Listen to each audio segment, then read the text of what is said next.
We mentioned defensive tackle as being an area of need.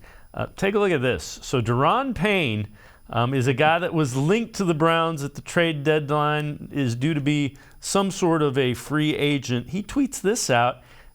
Feels like a little kid. He's geeked. And that is a picture with the Browns' Amari Cooper. So Payne is a guy from Alabama who kind of looked up to him. If I'm Andrew Berry, he's part of my recruiting pitch to Daron Payne, because that's a guy that would help on the defensive line.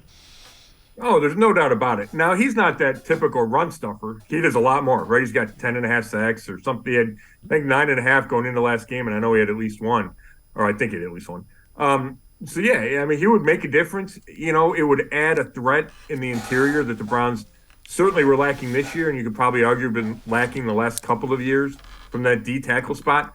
I would just warn you that unless there's a philosophical shift, and there might be, given how this season went, but unless there's a shift, they're not going to spend huge resources on a D tackle. Doesn't mean they won't get one. Doesn't mean they won't get a couple. Doesn't mean you couldn't take a guy in the second or third round.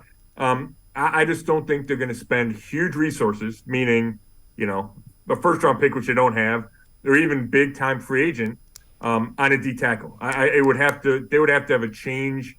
They would have to change course for that to happen.